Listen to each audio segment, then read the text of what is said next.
Good morning everyone. आज हम करने वाले हैं 29 दिसंबर 2023 के इंडियन एक्सप्रेस न्यूज़पेपर का एनालिसिस। और जो सबसे पहला इम्पोर्टेंट आर्टिकल है यूपीएससी के पॉइंट ऑफ व्यू से वो है वर्ल्ड पेज से। तो वर्ल्ड पेज से हमें पता होना चाहिए, at least it is a very important article for prelims point of view. कैसे किस प्रकार से प्रीलिम्स के लिए इम्पोर्टेंट हो जाता है वो हम देख लेते हैं।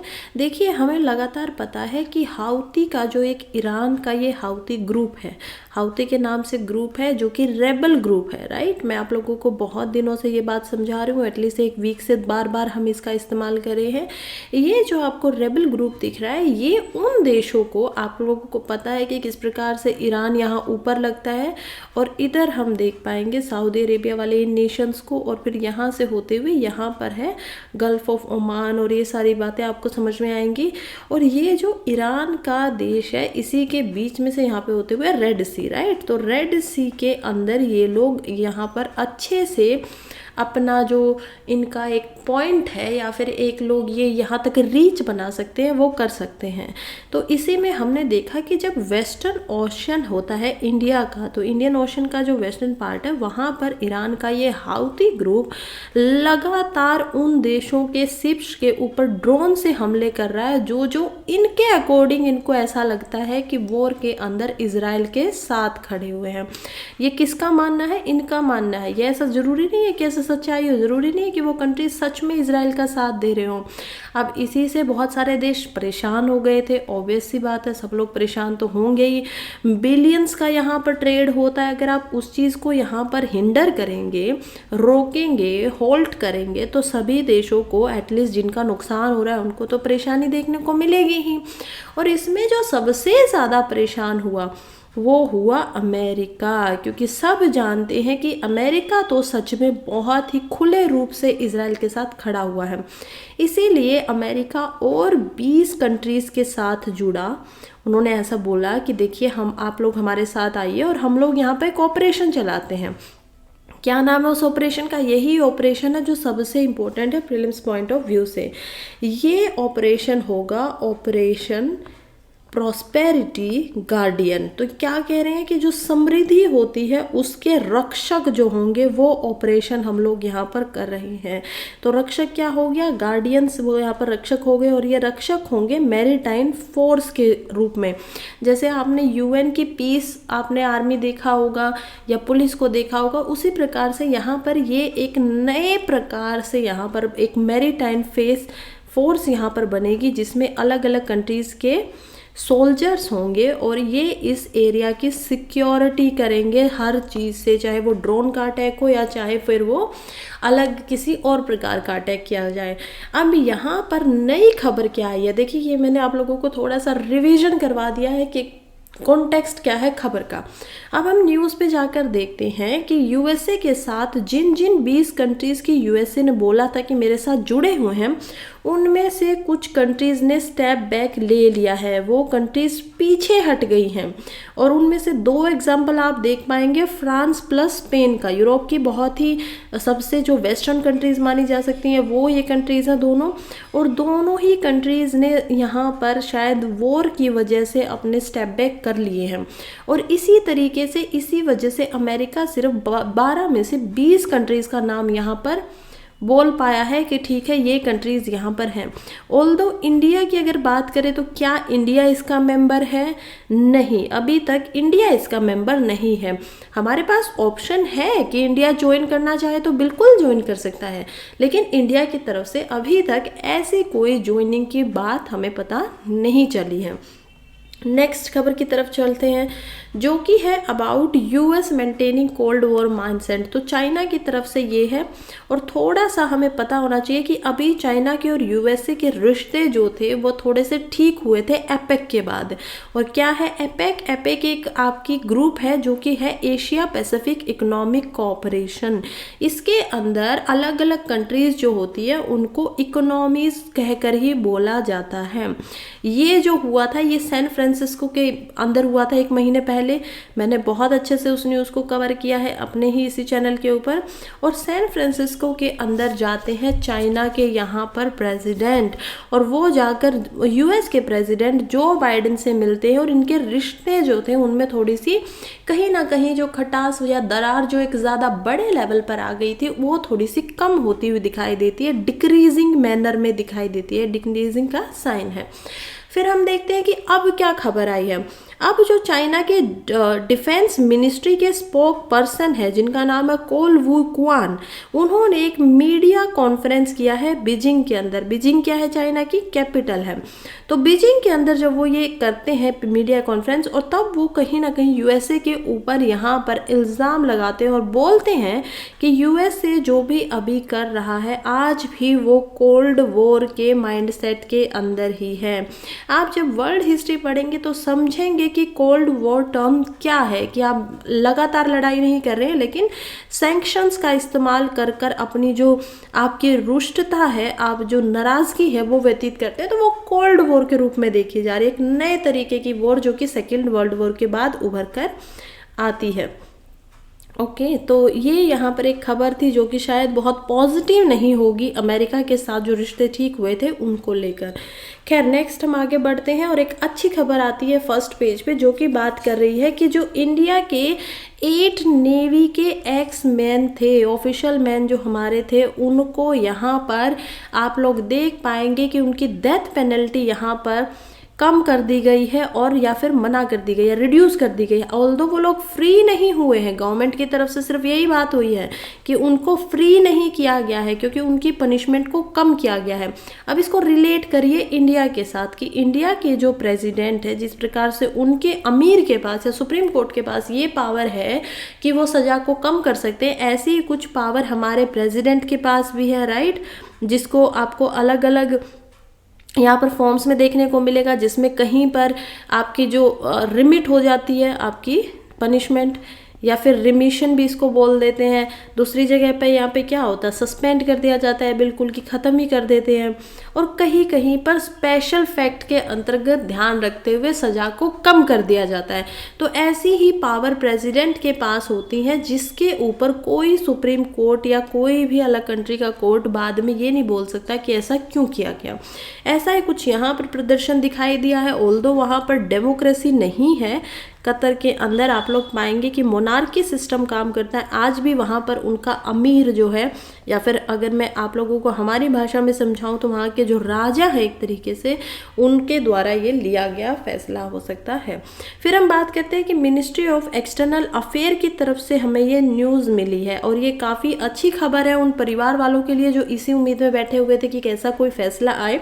इसी के बाद मिनिस्ट्री ऑफ एक्सटर्नल अफेयर्स के जो स्पोक पर्सन है उन्होंने ये भी बोला है कि इसके अलग भी हम वहाँ की जो लीगल टीम है उनके साथ कांटेक्ट में बिल्कुल है, और जो भी आगे हमें करना होगा उनकी और कार्रवाई के ऊपर, तो उसके ऊपर ध्यान बिल्कुल देगी इंडियन गवर्नमेंट।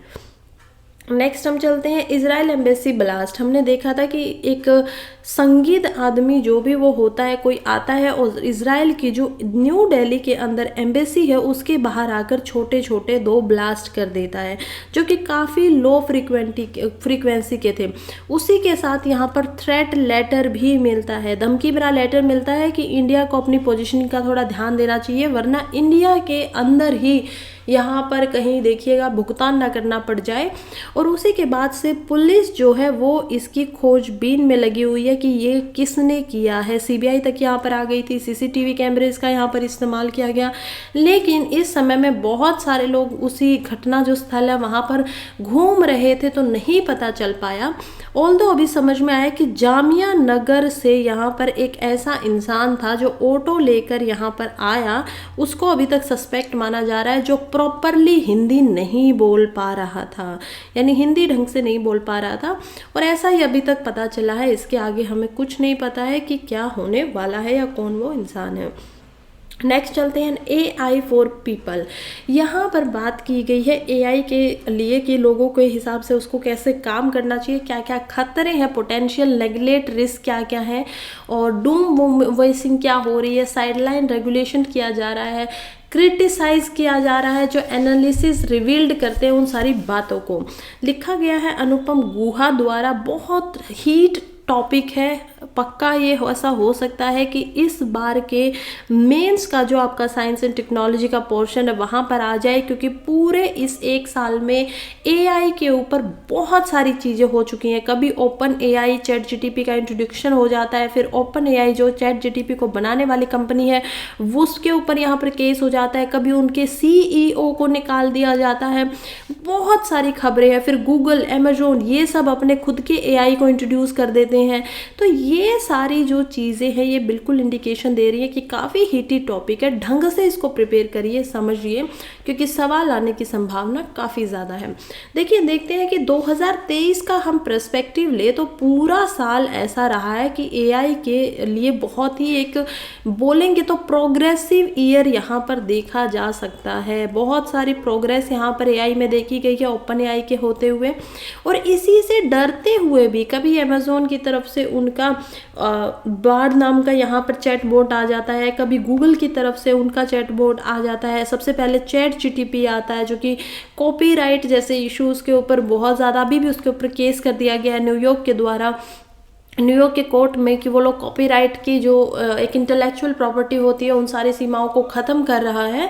तो ये सारी चीज़ें समझ में आ रही हैं। लेकिन अभी ऑथर का मानना है कि जो हम आर्टिफिशियल यहाँ पर जर्नल इंटेलिजेंस की बात कर रहे हैं ना, एजीआई की, कि जो जर्नल इंटेलिजेंस इंसान के पास है वो अभी इतना नज़दीक नहीं है, वो अभी हम प्राप्त नहीं कर पाए हैं, टाइम लगेगा उसको आने में, दैट इज़ वेरी एविडेंट, अभी तक वो नहीं मिल पाई है। लेकिन खतरे फिर भी यहाँ पर है, चाहे आप इंडस्ट्री के हिसाब से देखिए या फिर एआई एकेडमी के हिसाब से देखिए। देखिए क्या हुआ है ना कि बहुत सारे इंडस्ट्री के जो आपके लोग हैं या फिर एकेडमिया के जो लोग हैं उन लोगों ने एक लेटर लिखा है, और उस लेटर पर लगभग यहाँ पर 3000 से ज़्यादा लोगों ने साइन किया है और बोला है कि जो चैट जीटीपी 4 है उससे बड़ा यहाँ पर एटलीस्ट 6 महीने तक कोई भी एआई लाने से रोक दिया जाए, वहाँ पर हाल्ट लगा दी जाए कम से कम, ताकि इसके जो रिपरकशंस हैं उनको ढंग से स्टडी किया जाए, पढ़ा जा सके। तो ये लेटर लिखा गया है, वर्ल्ड वाइड ये हुआ है। तो इस वजह से ना यहाँ पर क्वेश्चन मार्क उठ ही जाता है कि क्यों कुछ लोग एआई को इतना खतरनाक बता रहे हैं, क्या क्या प्रॉब्लम्स रह रही हैं।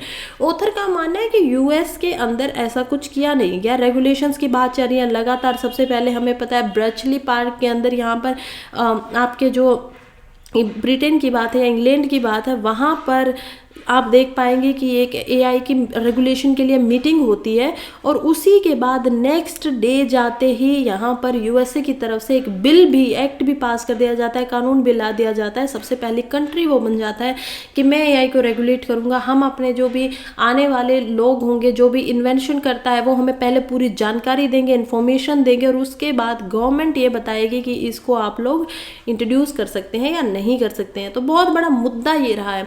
लेकिन ऑथर को लगता है कि यहाँ पर इस नेटवर्क में पॉलिटिकल साइड पर तो ध्यान दे दिया गया, लेकिन एआई की वजह से जो फाइनेंशियल प्लस इकोनॉमिकल यहाँ पर आपको दिखाई देंगे कि क्या क्या फ़ायदे हो रहे हैं, उसके ऊपर ध्यान नहीं दिया गया। और इसी वजह से जो अलग अलग कंट्रीज़ की अलग अलग गवर्नमेंट है वो इनको बैन तो नहीं करने वाली है, इसको रोकने तो नहीं वाली है। तो ये सारी चीज़ें इग्नोर कर दी गई है। लेटर में जो पॉलिटिकल इकोनॉमी घूम रही है एआई के आसपास में, उस क्वेश्चन को उठाया ही नहीं गया। और एआई कितना ज़्यादा डाटा हंगर है, कितना ज़्यादा भूखा है डाटा का, कि आपको अगर एआई को कुछ भी समझना है या अपने आप को ग्रो करना है तो सीधी सी बात है उसको बहुत सारा डाटा चाहिए, राइट, इन्फॉर्मेशन चाहिए। तो इन्फॉर्मेशन के लिए कितने भूखे हैं कि वहाँ पर जो प्राइवेसी है इसकी वजह से वो बिल्कुल डाइल्यूट हो जाती है, लोगों की प्राइवेसी ख़त्म हो जाती है, नॉर्मल सी बात है। दूसरी बात यहाँ पर जो आपकी अलग अलग इम्प्लीकेशन होने वाली है वो भी यहाँ पर जैसे कि मैंने फिर से आप लोगों को पहले एग्जांपल दिया था कि आपका जो इंटेलेक्चुअल प्रॉपर्टी की बात होती है उसका यहाँ पर ध्यान नहीं रखा जा रहा है, प्राइवेसी का ध्यान नहीं रखा जा रहा है।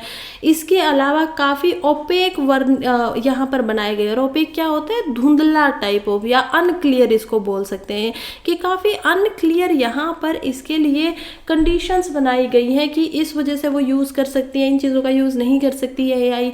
तो ये सारी चीज़ें काफ़ी कंसर्निंग है। अगर और इसका की पॉइंट्स की बात करूँ आर्टिकल से, तो मैं आप लोगों को बता सकती हूँ कि किस तरीके से यहाँ पर एआई जो है उसके हार्म्स को नेग्लेक्ट किया जा रहा है, यानी कि नज़रअंदाज किया जा रहा है एआई से जो जो खतरे उभर कर आ रहे हैं समाज में अभी के लिए। जैसे कि इंडस्ट्री जो है वो ओवरलुक कर रही है जो एक्चुअल हार्म्स हैं जो एआई के सिस्टम द्वारा क्रिएट किए जा सकते हैं, प्लस फेवर कर रही है क्योंकि इंडस्ट्री सेंट्रिक प्रोस्पेक्टिव होना चाहिए। ये क्या कर रहे हैं कि रिस्क को मिनिमाइज करना चाहिए ना, उस चीज़ पे बस ध्यान दे रहे हैं, लेकिन जो आपकी इंडस्ट्री से इसको फ़ायदा हो रहा है उसको ध्यान दे रहे हैं, लेकिन जो नुकसान होने वाला है दूसरों को उसको बिल्कुल नज़रअंदाज कर दिया जा रहा है। फिर यहाँ पर एक दो वर्ड आते हैं, पहला जो वर्ड है वो है डूम वॉशिंग, और दूसरा जो वर्ड है वो है यहाँ पर इथिक्स वॉशिंग। देखिए जब भी यहाँ पर वॉशिंग शब्द आता है ना, तो हमेशा आप इसको थोड़ा सा नेगेटिव सेंस में ले सकते हैं, क्योंकि मनी लॉन्ड्रिंग में भी मनी वॉशिंग इस तरीके का एक शब्द का इस्तेमाल होता है। सेकंड जो टर्म है वो एथिक्स वॉशिंग, और यूपीएससी का ये काफ़ी फेवरेट पैटर्न रहा है कि वो ऐसी टर्म्स को अक्सर प्रीलिम्स के क्वेश्चन पेपर्स के अंदर पूछ लेता है। तो क्या है डूम वॉशिंग? एक्चुअली के अंदर जो आप जो ये शब्द डूम वॉशिंग कह सकते हैं, ये फिनेमा होता है सेल्फ रेगुलेट का, कि आपने इतनी ज़्यादा आपने एक पावर दे दी है एक कंपनी को, उन्हीं को बोलते हैं कि आप खुद को खुद ही रेगुलेट कर दीजिए और फिर आप अपनी कमियों को तो नहीं बताएंगे ना। तो इसी तरीके से डूम वॉशिंग की तरह निकल के आता है, और इथिक्स वॉशिंग की तरह कैसे कि आप अपनी कमियों को खुद से छुपाएंगे और वो प्रॉब्लमेटिक चीज़ हो जाएगा। तो इसीलिए इसका क्रिटिसिज्म होता है कि इंडस्ट्री की टेंडेंसी बन गई है कि वो जो एआई के रिस्क है ना उनको काफ़ी डाउन प्ले कर रही है, उनको काफ़ी नीची निगाहों से देख के ऐसे बोल रही है नहीं नहीं कुछ नहीं हुआ है। इसी वजह से जो इंडस्ट्री है वो सेल्फ रेगुलेशन की तरफ यहाँ पर इन्फ्लेट करती है, और जो ब्रॉडर सोसाइटिकल कंसर्न है, जो बड़े बड़े की सोसाइटी के लिए समस्या ये आ सकती है, उनको यहाँ पर बिल्कुल भी उनके ऊपर ध्यान नहीं दिया जाता है, उन कंसर्न्स के ऊपर यहाँ पर बातचीत नहीं की जा रही है, अवॉइड किया जाता है। और इसी वजह से इसको माना जा रहा है कि इथिक्स वॉशिंग हो रही है एआई पॉलिसी की। थर्ड हम देखें, अगर यहाँ पर की पॉइंट में मैं आपको बता रही हूँ तो यहाँ पर और क्या क्या समस्याएं हैं। थर्ड यहाँ पर समस्या निकल के आ रही है जो कि है रेगुलेटरी फेलियर, कि रेगुलेशन करने में यहाँ पर एटलीस्ट बड़ी बड़ी कंट्रीज जो है वो भी फेल हो रही है। और उसका कारण क्या है कि इनएडिक्वेसी है रेगुलेटरी एफर्ट के अंदर। कोई कंट्री है जो बहुत ज़्यादा ध्यान दे रही है, और कुछ कंट्री और कुछ कंपनीज को, कंट्रीज जैसे कि यूएसए जैसे कंट्री या अलग अलग कंट्रीज जो भी इन रेगुलेशंस को लेके आ रही हैं, वो कुछ कंपनीज को कह रही हैं कि आप बिल्कुल नहीं इंट्रोड्यूस करेंगे, और कुछ जो बड़ी टेक कंट्रीज हैं उनको बोला जा रहा है कि तुम लोग खुद से सेल्फ रेगुलेट करो, अपना खुद का ध्यान खुद ही रखो, अपने खुद के नियम पे ध्यान खुद ही करो। तो ये एक चीज़ दिखाई दे रही है जो कि डिस्क्रिमिनेशनिंग है, थोड़ा सा भेदभावपूर्ण है, प्लस यहाँ पर फेलियर भी है वहाँ पर। उसके अलावा इसका रीज़न क्या है, ऐसा क्यों हो रहा है, तो हम देख पाएंगे कि इन सभी का होने का कारण है बड़ी बड़ी टेक कंपनीज का इन्फ्लुएंस। और जब उनका जो इन्फ्लुएंस है वो काफ़ी ज़्यादा मात्रा में, और इसी वजह से बहुत सारे कंसर्न रेज हो रहे हैं कि किस तरीके से जो फ्यू, जो आप बोल सकते हैं कि हाथी जैसी पावरफुल कुछ कंपनियां हैं टेक की, वो पूरी की पूरी पावर को कॉन्सेंट्रेट कर रही हैं अपने पास। उन्हीं के पास आप पूरी की पूरी पावर यहाँ पर देख पाएंगे कि ये कुछ कंपनीज हैं जिनके पास सारी पावर यहाँ पर है। तो ये एक थोड़ा सा प्रॉब्लम है। ये काफ़ी फ्यू जायंट्स हैं जो यहाँ पर आ रहे हैं, वही शेप कर रहे हैं एआई की पॉलिसीज़ जो हैं, चाहे वो उसके डिसरिगार्डिंग में हो कि जो सोसाइटी है उसके लिए, चाहे वो फ़ायदे में हो या नुकसान में हो, उनसे उसको कोई फ़र्क नहीं पड़ रहा है। लेकिन जो बिग कंपनीज है, कुछ कंपनीज है, वही सब कुछ यहाँ पर डिज़ायर कर रही हैं, और उसी तरीके से इम्प्लीकेशंस दिखाई दे रहे हैं। एट द एंड यही है कि 2023 का एंड आ गया है, बिल्कुल 2 दिन की बात रह गई है। उसी समय में हमने ये सारी चीज़ें ऑब्जर्व की हैं कि किस प्रकार से एआई की जो पॉलिसी है उसमें ऑब्वियस सी बात है कि कुछ सिग्निफिकेंट चैलेंज तो हैं, बिल्कुल यहाँ पर महत्वपूर्ण आप समस्याओं को, चैलेंजेस को देख पाएंगे, लेकिन डेमोक्रेटिक वॉइसेस भी यहाँ पर उठ रही हैं और उन्हीं के साथ में जो आगे ये जो बड़ी बड़ी कंपनियां हैं या नेशंस हैं उनको थोड़ा सा ध्यान एटलीस्ट यहाँ पर देना पड़ेगा, ताकि ये सभी लोग जो है, जो भी हो रहा है उसको कुछ ठीक किया जा सके, इतना प्रॉब्लमेटिक चीज़ें ना रहें और कंट्रीज़ को यहाँ पर इंटरवेंशन करना चाहिए 2024 के अंदर। यहाँ पर 2024 में यही है कि एआई की जो पॉलिसी हो उसको ढंग से लेकर आया जा सके, सभी कंट्रीज़ उसको अच्छे तरीके से अलग अलग देशों में यहाँ पर नियुक्त कर सके, बोल सके। चलिए नेक्स्ट हम चलते हैं, री इमेजिनिंग काउंटर स्ट्राइक। क्या बात करी है यहाँ पर, ये जो आर्टिकल लिखा गया है शशांक रंजन द्वारा लिखा गया और ये हमें याद दिलाते हैं कि किस प्रकार से जो रजौरी और यहाँ पर आप देख पाएंगे पूंछ का एरिया है, ये कहाँ पर है, दोनों एरिया, दोनों के दोनों एरिया आपके कश्मीर के अंदर है और दोनों एरिया काफ़ी फेमस है 90s से के टाइम से ही, कि यहाँ पर बहुत ज़्यादा मिलिटेंसी ग्रुप दिखाई देते हैं, बहुत सारे जो लोग हैं वो आर्मी के खिलाफ हैं और यहीं से इसी वजह से यहाँ पर 90s के अंदर एक ऑपरेशन भी चलाया जाता है जिसको बोला गया था ऑपरेशन सर्प।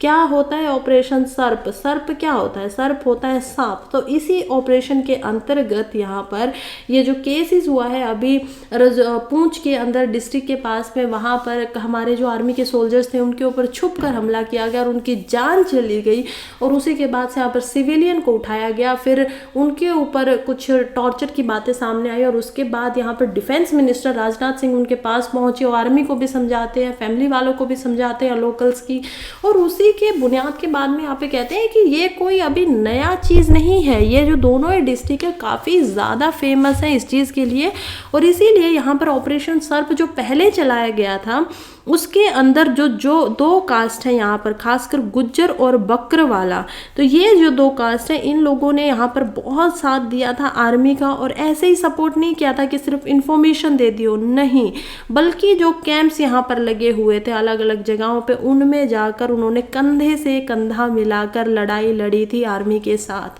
तो ये कहते हैं कि अभी वो समय तो नहीं है कि इनके साथ ऑब्वियस सी बात है कि आप लोग ऑपरेशन सर्प जैसे ऑपरेशन करें, क्योंकि उतनी ज़्यादा मिलिटेंसी के यहाँ पर एग्जाम्पल नहीं देखने को मिलते हैं। लेकिन अगर सिर्फ 2023 का ही डाटा यहाँ पर निकाला जाए तो हम लोग पाएंगे कि किस प्रकार से 2023 में ही 50 लोगों से ज़्यादा की यहाँ पर जान जा चुकी है इन्हीं मुठभेड़ों के अंदर और इनमें से 20 लोगों से ज़्यादा यहाँ पर आर्मी के सोल्जर्स थे जिनकी जान यहाँ पर गई है। तो ये डाटा यहाँ पर 2023 का 1 साल का डाटा है, इन्हीं डिस्ट्रिक्ट से है और ये एक प्रॉब्लमेटिक सिचुएशन है, इस पे काम तो बिल्कुल ही करना पड़ेगा। अगर काम नहीं होगा तो ऑब्वियस सी बात है फिर चीज़ें ठीक कैसे होंगी। और ये जो रिसेंट का हमला हुआ था ना, ये PAFF द्वारा यहाँ पर माना गया है कि हमने किया है। कौन है ये PAFF? ये जो PAFF है ना, ये एक्चुअली में एक बैंड आपकी बोल सकते हैं कि ऑर्गेनाइजेशन है जो कि पीपल्स एंटी फासिस्ट है, इसको PFF इसी वजह से बोला जाता है। और ये पाकिस्तान की बैक्ड है, जो जैश ए मोहम्मद है ना, जैश ए मोहम्मद, वो इस ऑर्गेनाइजेशन को बैक करती थी और इसी वजह से ये जो ऑर्गेनाइजेशन है ये इंडिया के अंदर बंद है, बनी हुई थी, इंडियन लोगों ने बनाई हुई थी, लेकिन सपोर्ट इनको जैश ए मोहम्मद द्वारा दिया जा रहा था। तो यही है, एट द एंड यही पता चलता है कि मिलिट्री जो है उनकी फुल प्रिंट यहाँ पर करवाना पड़ेगा और काउंटरिंग करवानी पड़ेगी। मिलिटेंट ग्रुप जो यहाँ पर निकल कर आ रहे हैं वो भी तो नए नए इनोवेशन, नई नई टेक्नोलॉजीज़ के सहारे स्ट्रेटजीज बना कर हमला करते हैं ना, तो मिलिट्री की तरफ से भी यहाँ पर ज़्यादा तैयारी की उम्मीद होनी चाहिए तथा मिलिट्री को ज़्यादा तैयारी यहाँ पर करते हुए दिखना भी चाहिए। नेक्स्ट आर्टिकल की तरफ बढ़ते हैं जो कि है land deals in London, Faridabad, ED's claim about Vadra associate के, इसकी बात कर रहे हैं। देखिए यहाँ पर बात हो रही है ईडी की। ईडी क्या होता है? इन्फोर्समेंट डायरेक्टर, जो कि जितने भी करप्शन हो रहे हैं खासकर फाइनेंशियल टर्म्स के ऊपर उन पर ध्यान रखता है इंडिया के अंदर, स्कैम्स वगैरह के ऊपर। यहाँ पर क्वेश्चन मार्क जो उठा है वो उठा है रॉबर्ट वाड्रा के ऊपर। कौन है रॉबर्ट वाड्रा? आप लोग शायद नहीं जानते होंगे या कुछ लोग अवेयर भी होंगे। रॉबर्ट वाड्रा जो है वो यहाँ पर जो एक फेमस हम बोल सकते हैं कि पॉलिटिशियन है, प्रियंका गांधी, उनके पति हैं। और दोनों ही के ऊपर यहाँ पर ईडी द्वारा सुप्रीम कोर्ट में ये एक तरीके से केस लगाया गया है कि ये दोनों के दोनों जो प्रियंका गांधी है उन्होंने प्लस जो रॉबर्ट वाड्रा उन्होंने कुछ स्कैम किया है प्रॉपर्टी से रिलेटेड। इन लोगों ने एक प्रॉपर्टी को पहले खुद खरीदा, उसी प्रॉपर्टी के इनके कुछ दोस्त थे जिनका नाम, जिनमें से संजय भादरी एक नाम है और सीसी थम्पी एक नाम है, उनको बेच दिया और उन्हीं से फिर इस प्रॉपर्टी को कुछ समय बाद ज़्यादा प्रॉफिट के साथ वापस से खरीद लिया। तो नॉमिनल प्राइस में इनको खरीदा और ज़्यादा प्रॉफिट में उनको वापस से बेचा। तो इसी वजह से ये जो प्रॉपर्टी है ये कभी लंदन में खरीदी गई, कुछ ऐसी प्रॉपर्टी आप देख पाएंगे क्लोज रिलेशन यहाँ पर फरीदाबाद में भी खरीदा गया है और इसी के बुनियाद पर इन दोनों के ऊपर केस लगाया गया। अभी केस में क्या आगे आने वाला होगा वो हमें बाद में समझ में आएगा, लेकिन अभी के लिए मैटर जस्ट इतना था वो हमें समझ गया है। नेक्स्ट हम चलते हैं आज के लास्ट आर्टिकल की तरफ जो कि है इकोनॉमी पेज से। और इकोनॉमी पेज में यहाँ पर हमारे जो शक्तिकांता दास हैं उन्होंने लिखा है economy resilient RBI to act decisively to prevent risk buildup. क्या बात हो रही है, देखिए कुछ यहाँ पर बातें बताई गई हैं, कुछ यहाँ पर सिस्टम को समझाया गया है। मैंने उनको की पॉइंट्स में लिखा है तो मैं आप लोगों को समझाती हूँ की पॉइंट्स के नज़रिए से ही कि किस प्रकार से आरबीआई सबसे पहले गवर्नर बोलते हैं कि इंडिया की जो इकोनॉमी है वो काफ़ी रिसेलिएंट है, यानी कि अभी अगर कोई प्रॉब्लम्स आ भी जाती हैं तो वो बिल्कुल उनको उलझ लेगी, उनसे उलझेगी और उनसे निकल भी जाएगी। तो हाईलाइट करें कि किस प्रकार से इंडिया के जो फंडामेंटल्स हैं इकोनॉमी के अंदर वो काफ़ी रोबूस्ट है, काफ़ी पॉजिटिव है, काफ़ी स्ट्रॉन्ग है, हेल्दी फाइनेंशियल इंस्टीट्यूशन सभी काम कर रहे हैं। इन्फ्लेशन की बात की जाए महंगाई की तो वो भी काफ़ी मॉडरेट स्तर पर है और एक्सटर्नल सेक्टर भी यहाँ पर इम्प्रूव हुआ है। दूसरी बात है कि यहाँ पर एसबीआई HDFC जैसे जो बैंक हैं और ICICI ये जो बैंक है ये सिस्टमेटिकली इम्पोर्टेंट बैंक है और इन्होंने अपनी जो इम्पोर्टेंस थी वो फिर से रिटेन कर ली है।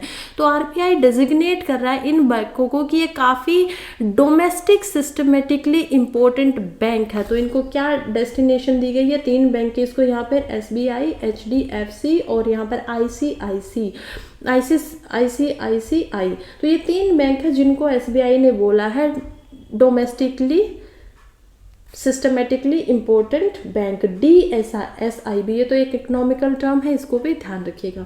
थर्ड यहाँ पर है कि किस प्रकार से फ्रेजाइल मैक्रो इकोनॉमिक कंडीशन के होते हुए भी क्वेश्चंस हैं यहाँ पर जो अर्ज हो रहे हैं, जैसे कि इंटरेस्ट रेट वगैरह जो है वो काफ़ी बढ़े हुए हैं और जो मॉनेटरी पॉलिसी है वो भी थोड़ी सी चिंता का थोड़ा सा ध्यान रख रहे हैं कि जो अनसर्टेन ग्रोथ हो रही है और इन्फ्लेशन की जो कंडीशंस है उनके ऊपर ध्यान दिया जाए। इसके अलावा भी यहाँ पर इस आर्टिकल में बताया गया है कि किस प्रकार से इंडिया की जो इकोनॉमी है उसकी ग्रोथ में यहाँ पर बहुत पोटेंशियल दिखाई दे रहा है। जैसे India one of the fastest growing major economies उभर कर आ रही है ग्लोबली। तो ये सभी यहाँ पर आर्टिकल के अंदर बातें थी और यहीं पे हमारा आज का न्यूज़पेपर ख़त्म हो जाता है। Thank you so much for being here and पढ़ते रहिए, आगे बढ़ते रहिए। All the very best.